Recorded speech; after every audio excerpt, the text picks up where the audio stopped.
everybody. Happy New Year. It's 2021. I'm Gigi Hyland, the Executive Director of the National Credit Union Foundation. And today, for our first Field Notes conversation of 2021, I am joined by Justine Zinkin, who is the CEO of Neighborhood Trust Financial Services. Justine, welcome and Happy New Year. Hi, Gigi. It's so nice to be here, and it's great to kick off 2021 talking to you. Absolutely. Agreed. So, and same right back at you. So I am, you and I have had a couple of conversations over this pandemic, and I'm really interested to bring some of the work that you have been doing around financial well-being to the folks that will watch this video. So let's start at the very beginning, as the song goes. Tell people about Neighborhood Trust Financial Partners, what you are, what your work is, and then let's kind of laser focus on the cash transfer work that you've done. So go right ahead and give us some background.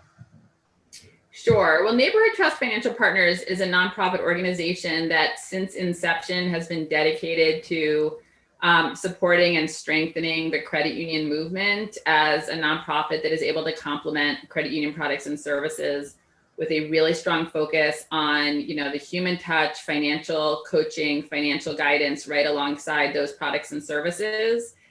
We were founded to bring Neighborhood Trust Federal Credit Union to the Latino immigrant community of Washington Heights back in 1997. Today, we are a vastly different organization. We are a national social enterprise with two primary focuses. We work, again, in partnership with credit unions around the country to enable them to bring financial coaching into their operations and business model. And we also have a product called Trust Plus, where we sell our financial coaching as an employee benefit to employers and benefits providers and fintechs all around the country. Again, our mission is really financial empowerment of working families and ensuring that people have access to, affordable financial products, as well as the financial coaching we think is so essential to enabling people to access and use products well. Why don't we start with that? Because we'll put the cash transfers aside for just a second, but kind of, we think about financial coaching and financial counseling. CUNA has its FICEP program. You all have this fabulous Pathways program that you've developed. Kind of talk a little bit about the journey you all took to develop the Pathways program and the really strong financial coaching model, and what you've seen that do, how that's been pretty transformational. So go right ahead. Sure. Well, I always tell the story of Marisol. That's sort of the initial story that made it all happen. But we found in our credit union many years ago, when we asked people why they came to Neighborhood Trust, what they benefited from, was it what fees, what services, like what about it made us competitive? And every one of our members, again, we were very small at the time, every one of our members wrote down on that questionnaire, Marisol. And they were coming to us because of that trust factor, because they knew that when they walked in our doors, Marisol would be there and related to them and understood them and would help them to sort of unpack what their financial needs were and then help them access the credit union products that would work best for them. So out of that understanding of the importance of that trusted relationship, we started building a very robust financial coaching model that first was in the credit union. And then we realized that people really didn't necessarily know about our services or even have the time or wherewithal to come into the credit union. So we started bringing financial coaching into the community with this vision of sort of embedding financial coaching into people's daily lives and literally embedding the credit union experience in people's daily lives so that they could access us when and where it was relevant and helpful to them, and then to come into the credit union as needed for those helpful financial products. So we built this really robust financial coaching model that is very specific to serving low and moderate income individuals, being very action oriented with product, and being very much embedded in both the credit union and the community. The Pathways program is this really powerful model that we've built in partnership with Inclusive that takes our financial coaching IP and basically has transformed it into a train the trainer model, as well as a licensing model. So credit unions around the country now can basically be trained by us on how to embed our model of like credit union specific financial coaching into their operations. And then they also license our Salesforce platform so that they're both guided around how to deliver financial coaching effectively, but also how to gather that data so that they can understand their members' needs. They can also see the impact of financial coaching in helping them to achieve both their mission and business goals. We look at things like how does coaching actually improve people's access to products, improvement in loan portfolio performance, really looking at both the individual member experience as well as the credit union experience. And I will say I'm really excited to share some of our statistics. Today we work with over 100 credit unions 100 credit union staff around the country. Have counseled over 10,000 individuals as a result of Pathways. We've reduced almost $10 million in consumer debt. And today we're working with about 26 credit unions around the country. That's awesome. That's really awesome work. And so much more opportunity, I think, from there. I think of, I've had conversations with Mariel Beasley, who heads up the Common Sense Lab down at Duke. And one of her quotes, she's a brilliant lady. And one of her quotes that has always stuck with me is that every member interaction is an opportunity to improve that member's financial well-being. And I really think of that quote in the context of what you do, Justine, that you're working on at Neighborhood Trust, because this idea of Marisol, this idea of a trusted coach that can walk you through and help you put your hands on the steering wheel of your own financial life in a way that advances that, and do that also from a data-driven perspective, which is really missing from most of the, as great a work as credit unions are doing, it's missing from a lot of that interaction of that great work. So those statistics are phenomenal, and they are indicative that not only does coaching work, but it also can be a source of data to inform how you coach and also tell the story of the value of coaching. So yeah. Yes, really. And I'll just add two things to that. On the data front, we access and use hard data, large data sets like credit bureau data, but we also are firm believers in the power of qualitative data. And what happens in our coaching sessions is these rich insights about what's really going on in people's financial lives. We believe that qualitative data is really important for a credit union to be able to see and embrace and sort of get into the lives of their members. We think is a really powerful tool for just ensuring that a credit union has that full understanding of their community and membership.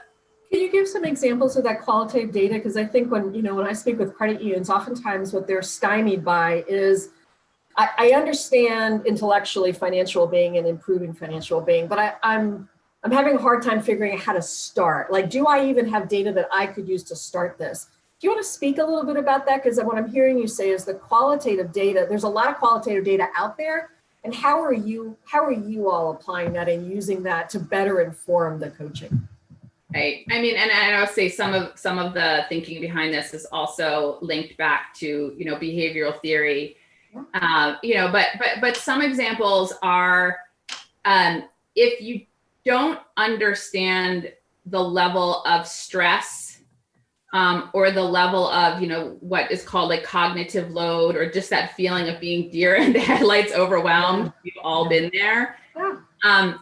It's so important to be able to understand that level of sort of the emotional and psychological burden on someone when they're in financial distress, and how that impacts decision making when you're actually talking to somebody about a financial decision they're going to make. So if you look at somebody's budget, their cash flow, sort of key bills that they have to pay, there's a lot of powerful data there that can help you help a client sort of sort through which bills to pay first.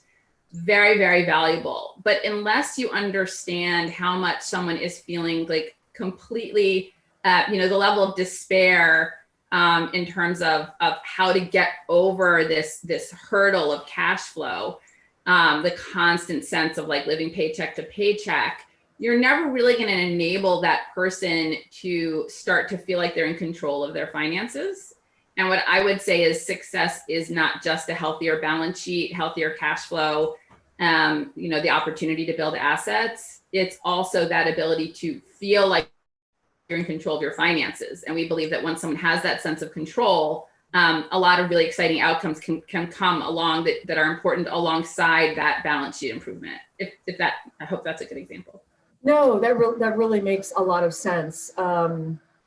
Because I'm thinking of the work that that United Way does, that we've done with our life simulations, where you try to simulate for our DE classes or for others, that sense of that fight or flight in a way, that sense of incredible stress, which makes potentially truly has an effect on your cognition to be able to really not make potentially logical decisions, because time is almost your greatest asset, and you have none of it to make those decisions, because you're working 2 jobs, or you have to pick up your kids, or you've had a healthcare emergency, and then having to make a fairly complex financial decision under all of that stress is really hard. And it's hard to even decide what information do I need to make the best decision. So again, that power of the human sort of coach, trusted advisor that can just separate the noise from the reality is really huge. Yeah. And I'll give you one other example. Please. And this would be a way to even,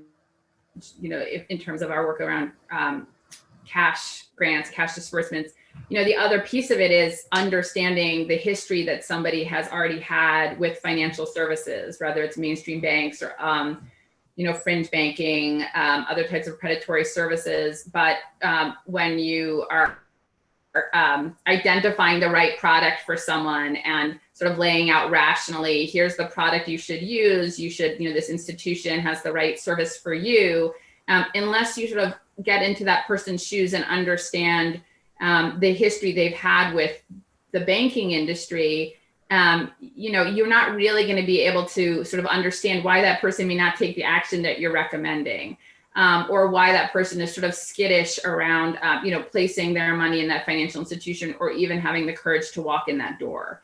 And again, this is so much the strength of the credit union movement, to be breaking down those barriers of sort of mistrust or intimidation, or I've had a history of being mistreated. I don't want to give another institution another shot, but the financial coach in those conversations can both sort of understand that history and how much it impacts somebody's sort of worldview around financial services, as well as how to ensure that they are able to access products that they need, and to start to regain that trust with that institution or with that product. So what I'm hearing you say also is that power of meeting people where they are in life really can open up vistas for the credit union, because I might come to a credit union and say I need a car loan, but then in talking with a coach, really what I'm after is potentially a better credit score to really help me much more largely and broadly in my financial life, which is a whole different starting point than a car loan. So I'm hearing you say that really it's that conversation that then really can help the credit union professional help the member the best the member needs at that point in time. Is that a fair kind of distillation of what you're saying? Gigi, I couldn't have said it better myself. Yes. No, okay. I'm trying to make sure that our viewers see themselves in this and sort of connect all the dots. So yes, that's fabulous. Let's switch gears, because there was something that and this, because I've told you this, I was listening to a variety of webinars from a variety of asset building coalitions last year to think about what else could the foundation offer as ideas for credit unions to help their members during the pandemic. And one of the conversations was around just direct cash infusions. And I'll be honest, and you know this, I was like, really? A direct cash infusion? Sort of that immediate, oh, my goodness, that, my, be still my beating heart. Sort of that, wow. And listening then to the conversation, listening to the research, a little bit of research here, a lot of research abroad that really proves out that when you give people cash when they need it, it works. It helps people with their financial being, and you are hip deep in this work. And so I'd love for you to talk about what have you done during the pandemic? Yes. You have a pilot program coming up. You can talk about that, but what is this idea of direct cash infusions, and what have you seen, really since March of 2020 through today in your work in this area? Right. So the idea of direct cash infusions is, or what's called unconditional cash transfers is a concept that has been put into practice for many years, largely overseas, with a lot of evidence basis behind it. So there has been significant evidence that proves that providing people, sort of taking a budget that might otherwise be applied to a philanthropic endeavor that is, providing a service or building a different type of solution, if you take those same funds and just give cash to the individuals who are going to be served by that program or service, you actually see greater impact. And I think there are two really important pieces that are sort of like the values behind this idea of unconditional cash transfers that are both, powerful, impactful, and also so true to the credit union values as well. So one is this idea of shifting away from a paternalistic model of, I know what's best for you, so I'm going to give you the thing that I think you should use. Cash is basically saying to someone, you're poor because by definition, you do not have enough money. So I'm going to give you money and trust that you are best positioned to make decisions around how to use that money most effectively for you and your family. So the sort of stripping away of that paternalism, I think, is actually a really, really important sort of guidepost for just all of our efforts around, helping people who are underserved or poor, recognizing that it's because of, sort of a legacy of racism and a legacy of, systems that encourage income inequality that are now saddling people with, sort of quite frankly, income not being as great as expenses, and give people cash to make up that difference and trust they know what to do best for it. So that's one really, really important piece. The other piece is that in today's economy, in general, before the pandemic, we also see that most households are just struggling with so much insecurity and this concept of like a volatility of cash flow, so that there's a constant propensity for just experiencing a financial shock. There's a moment in which you need to sort of get some help to get by, and because you don't have that help, you become saddled with debt. But if you just had a little bit of cash to get you over, you would be on a path towards strengthening your balance sheet rather than harming it. And the idea of injecting cash at particular moments to help people get over those shocks also is demonstrably effective in enabling people to, again, be financially healthy rather than financially distressed. Bringing this to 2020, what happened for us is that when the pandemic and the resulting financial crisis happened, because we have sort of recognized as a sort of trusted provider in all the communities we work with, but especially in our home community of Upper Manhattan, as well as the Bronx, a number of funders came to us and said, we really believe now is the moment to sort of test this model of just injecting cash into the households of people who've been suffering the most.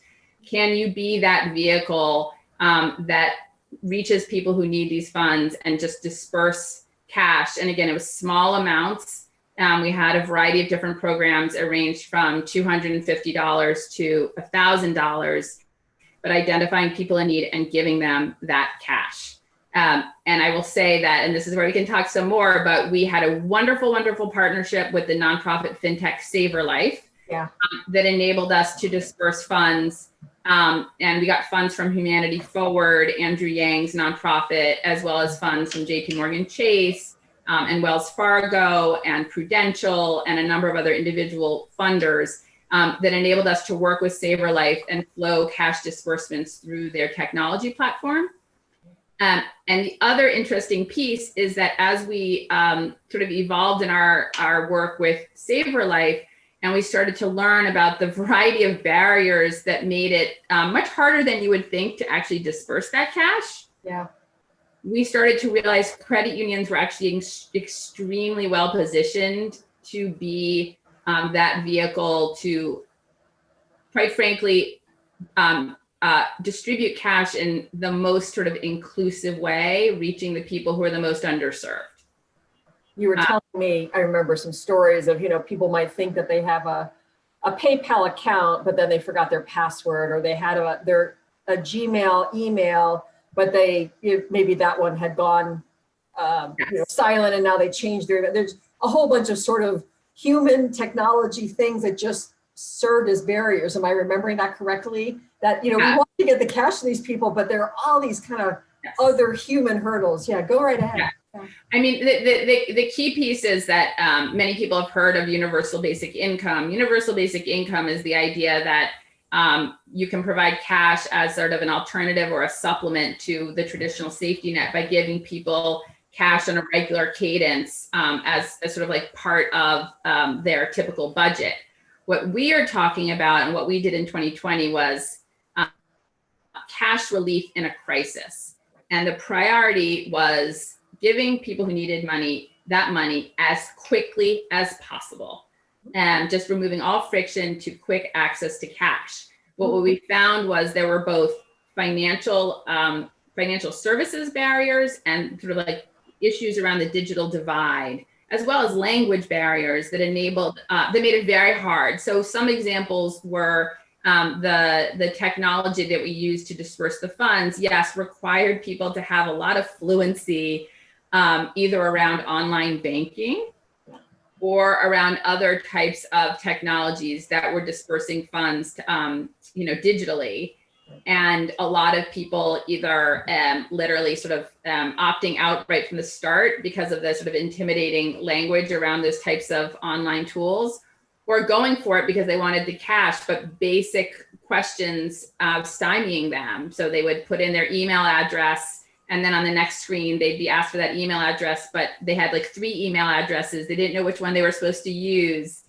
Or they had a bank account, but they just weren't quite sure where that routing number was. And unless there was a human touch component supporting them in that process, we had a lot of difficulty. And I will say one of the things we're most proud of is that the cash relief model that we built was really right from the start, cash relief plus financial coaching.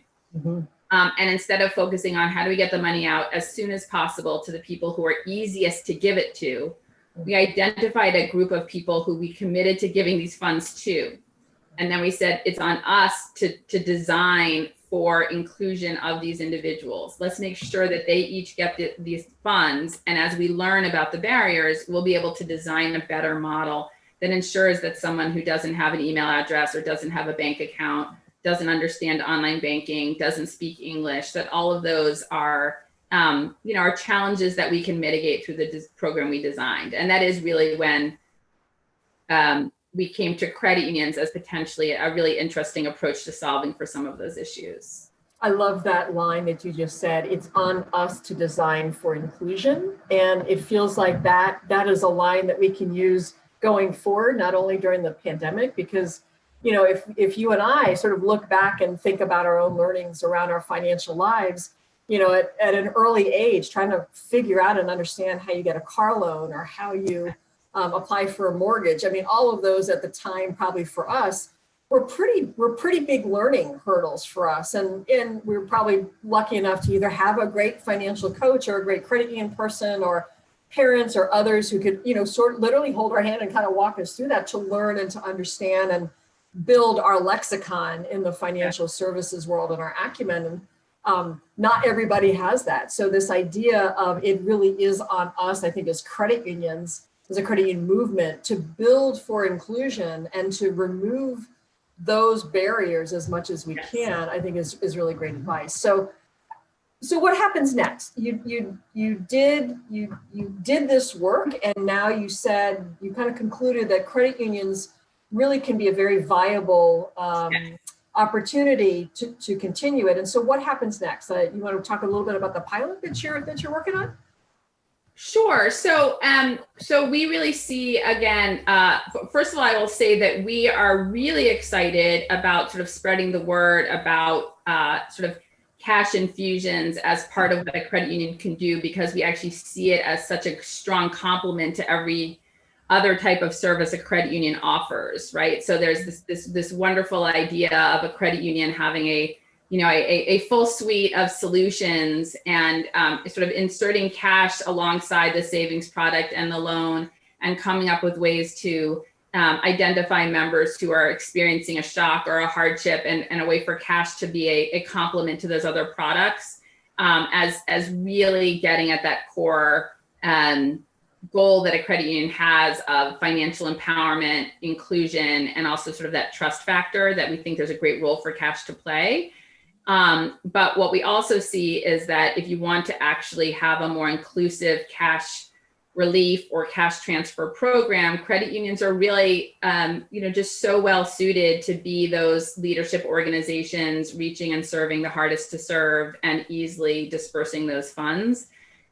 So back in 2020, we had 2 wonderful pilots, both with Neighborhood Trust Federal Credit Union, and then also with US Alliance.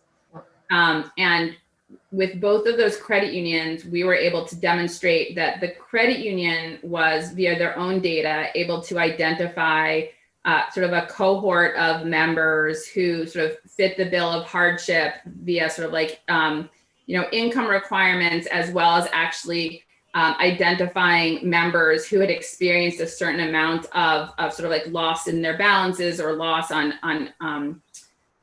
money coming in, and then being able to sort of feed us that data so that we as the nonprofit organization are then able to manage the program and sort of alleviate the sort of both the responsibility and the risk associated with sort of like the program management. We as a 501c3 nonprofit are really best able to sort of assume that risk and remove any regulatory risk from the credit union. So it's sort of this great, leveraging our strengths. And then we're able to, with the credit union, reach out to members, ensure they have a very easy application process. And once someone has sort of completed initial registration, we're then able to rely on the credit union for the sort of, ACH transfer that enables people to access that cash without any of the headaches, impediments, et cetera, that we've seen with other more, at scale technology platforms. So with these 2 pilots with Neighborhood Trust and US Alliance, we were able to do that successfully, but with a relatively small number of people. And as it stands now, we are now, eagerly hoping that other credit unions may be open to experimenting with us as well, and or seeking philanthropic dollars to help us grow those relationships. With US Alliance, especially, they've been an absolutely wonderful partner, as has Neighborhood Trust, around experimenting with the way in which their credit union operations can sort of facilitate inclusive financial coaching and inclusive cash relief. So it's so interesting because you mentioned a few minutes ago that credit unions could consider it as another product to add to the suite, but essentially what you're saying is it's almost a philanthropic collaboration with a nonprofit like Neighborhood Trust that will seek the funding, certainly the grantors, from a variety of different sources to fund those cash infusions. But it is the mechanism and the expertise of the truly the banking rails, the payment rails that the credit union brings to the table to facilitate and make that as frictionless for the consumer as possible. And it's really that synergy, that combination of superpowers, which then really hopefully equates to that again, improving that particular member's financial life, whether it's for that sort of temporary, let me get over this so that I can continue to be on an upward swing, or So it's interesting. I think some credit unions might have heard, offer it as a new product, and we're going to give our members just straight on cash, and that's not what we're saying. So I want to be really clear that it's a collaboration between the credit union's rails expertise, and the nonprofit philanthropic space, And I'd say the theme for us at Neighborhood Trust from day one has always been the power of the credit union 501c3 nonprofit partnership. Right, where again, the 501c3 enables philanthropic dollars to strengthen the credit union's mission via complementary services like financial coaching, but now the ability to actually raise funds and manage a cash relief program using the rails of the credit union, but also the credit union's connection to the community and the ability to reach and serve people who are otherwise not being well served by these programs. Awesome, that's great. It's just a great summary. It's tremendous work. What an opportunity, I think, for credit unions to consider how they're meeting people where they are in life, and not only thinking about coaching, which a lot of credit unions do, but also really infusing that in the context of providing cash, essentially, when members need it, particularly in the crisis that we're in, but also knowing so many people have this this income volatility that is persistent now, aside from a pandemic, and how you keep people on a steady track rather than sort of the spikes and dips that we're seeing more and more of in a lot of the research. Yeah. Yes, exactly. Of course, the vision is when we come out of this difficult time, hopefully the silver lining is that this has pushed us to take on new and better solutions for people who are struggling even before this crisis hit, and who had this level of income volatility and exclusion from helpful products and services. And hopefully, right, new innovative ideas will be tested, and we can continue to use them and grow them when we get back to a more sort of healthy economy. Right. No, that's awesome. What are there any final takeaways, Justine, or any advice? Again, I think what's really important in these conversations that we're having, these field note series, is that we really want credit unions to see themselves in these opportunities and these conversations. And what we'd ever want is, well, either that's that credit union that they can do it, or that's neighborhood trust that has a great relationship with the right. Yeah. What advice do you have, I think, for any credit union listening to this on what are the takeaways in terms to think about regarding coaching and cash? I'm going to call them infusions. That's my word. I know not the correct word, but what advice would you give? What takeaways would you want people to have as part of this conversation? Oh, there are so many. Well, so let me, I can go back to the beginning and say, right, we had this aha moment around like the power of Marisol. Yep. Our Pathways program that we run with Inclusive is, it's not neighborhood trust providing our own financial coaching. It's empowering credit unions to deliver really quality financial coaching alongside really powerful data collection themselves. And I'd say what we found in our years of working with credit unions around the country is that, credit unions have just like the most amazing teams. Everybody who works at a credit union is so mission driven and so so sensitive to the needs of their members that there's a real asset there to leverage. And we're always so excited about working with each individual credit union member services representative or loan officer or teller because they're so good at what they do. Right. And that trust factor is because of that relationship they have with those members. And so what I would say is this concept of designing for inclusion. Any credit union out there, has this amazing power to just, you ask your team is sort of like ready, set, go, eager to sort of take on, new products and solutions to help their membership and are so good at what they do. And then to bring in the cash piece, I think that there's this real opportunity for any credit union out there to also say like, I can also partner with a nonprofit. Like there are 501c3 nonprofits out there, there's us, there are a lot of other organizations like ours that are eager to partner with a credit union because there's so many complementary strengths there. Mm-hmm. So if there's interest in a cash relief program, to your point, it's not about how do we, are we going to actually use our own equity to make cash available to our members? No, you can actually leverage the strengths of a nonprofit to bring in philanthropic dollars and look at how cash is both delivered and how that program is managed in partnership with a nonprofit. Right, which is awesome. They're great opportunities. Justine, thank you so much for sharing not only the experience that you've had, but also both of these programs that have really brought, I think, a sense of, of freshness and opportunity to the financial well-being space, and hopefully will open up a lot of ideas from credit unions that are listening to these conversations, because there's so much good work to be done. We need a lot of people to do this work. A lot of people need credit unions, and This is just another set of ideas to really spark creativity in credit unions across the country to improve people's financial lives. So thanks for everything that you do. It's just so great to have this conversation with you. Thank you, Gigi. I really enjoyed it. I'm really looking forward to further collaboration. That sounds great.